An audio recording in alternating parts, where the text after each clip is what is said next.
fucking spelled it wrong. What is good with y'all, man? It's your boy Toad. Welcome back to another vid, you guys. So as I mentioned earlier in my channel that I'm going to be doing tattoo reactions, and this popped up on my feed today. So basically there's this girl and she got some lettering done from an artist, and now she's crying on IG saying how they checked it over and over again, and how one of the words isn't spelled right. So I'm just out here gonna be giving my opinions, and like I said, man, I try to just keep it 100% real on this channel. So let's get to it.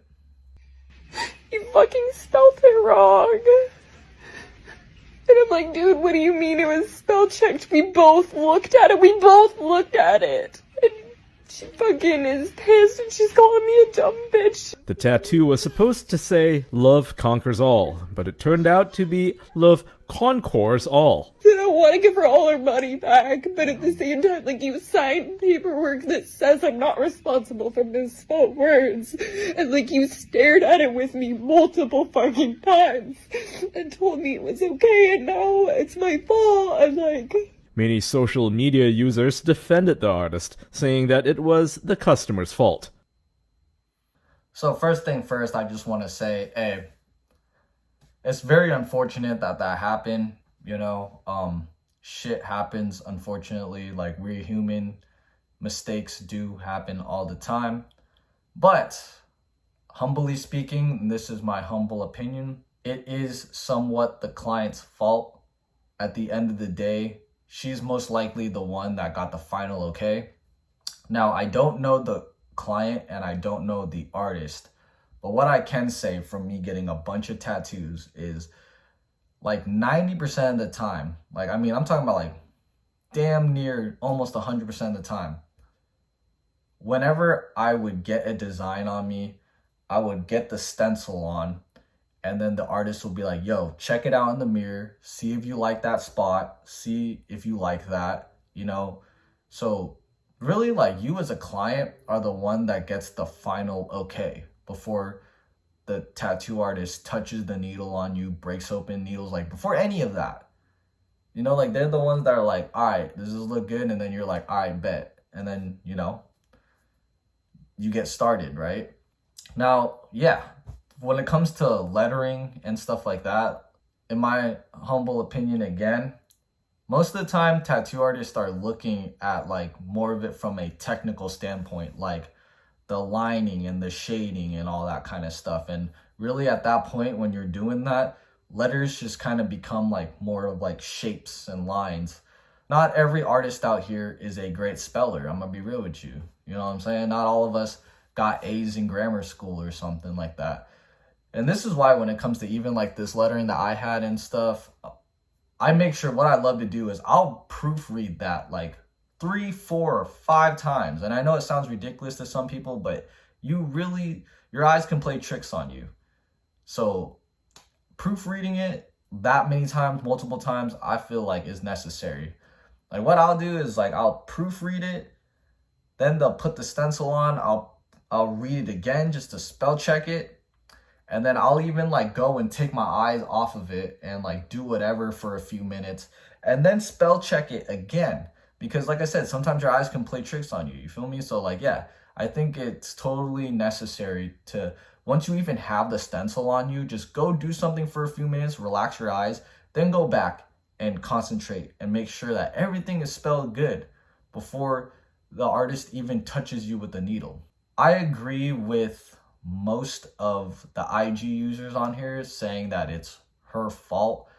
Because like I said, at the end of the day, it's her tattoo and she should have double checked. You know what I'm saying? Part of the caption said that the artist is trying to fix it, so that's good on her. Again, I don't know her and I don't know the artist, but if the artist really did call her a dumb B word, then that's just hella rough, you feel me? Like, I personally would never do something like that. I don't think that's very customer service friendly. I would never try to treat somebody like that, even if they done screwed up. But, that's just my take on that. I wouldn't call somebody that. especially when they're in a state right now where she was like crying and all that stuff. So I really just personally think that she's just gonna have to take the L, move on with life. You know what I'm saying? But here's another positive thing that I'm about to say is that, you know, back then, if you didn't like a tattoo, hey, guess what? You either had to accept it, you either had to try to cover it up, or you had to learn how to live with it. But nowadays, with laser removal and how far laser removal has gone, I kind of have less sympathy for her. You know, and this is coming from somebody who's removing their tattoo, bro. Like, I've been on this journey of removing my forehead tattoo. And so, yeah, not like things aren't so set in stone nowadays. You know, I used to really believe tattoos were like very permanent, especially black ink. It's like not so much anymore. Mind you, nobody said it was going to be easy, right? Like, I never said that removing a tattoo is going to be easy. Like, it's probably going to cost way more. It's probably going to hurt, all kinds of stuff like that. So, you know, first thing first, before y'all jump on me, bro, like, I never said it's going to be easy, but it is possible, which is what I want you guys to get from this whole point of it, is that, like, tattoo removal is not easy, but we live in a world where it is possible. And if she's willing to pay for that, then hey, it is what it is. You know, in the next few years, like, this will be nothing but a bad story to her. I don't think that it's the artist's fault.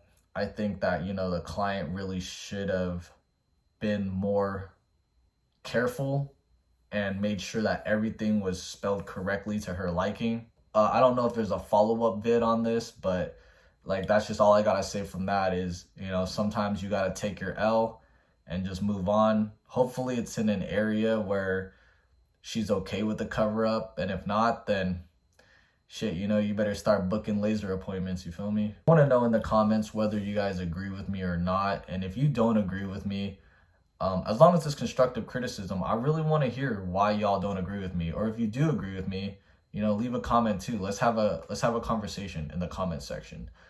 I've been uploading weekly, as you can see. I've been damn near uploading every day.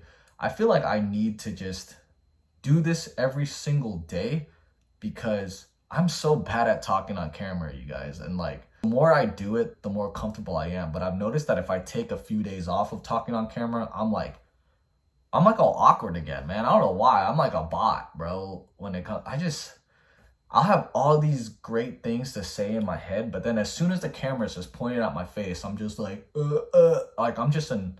Anyways, that's just my own problem. So that's why I'm gonna be promising you all with the consistent uploads, because really, like, it's for me too. Like, I've just learned that the only way to get better at something is just by doing it over and over and over and over again. And that's taken me far in life. So anyways, if you haven't already, don't forget to like, comment, and subscribe. I'll see you all in the next vid.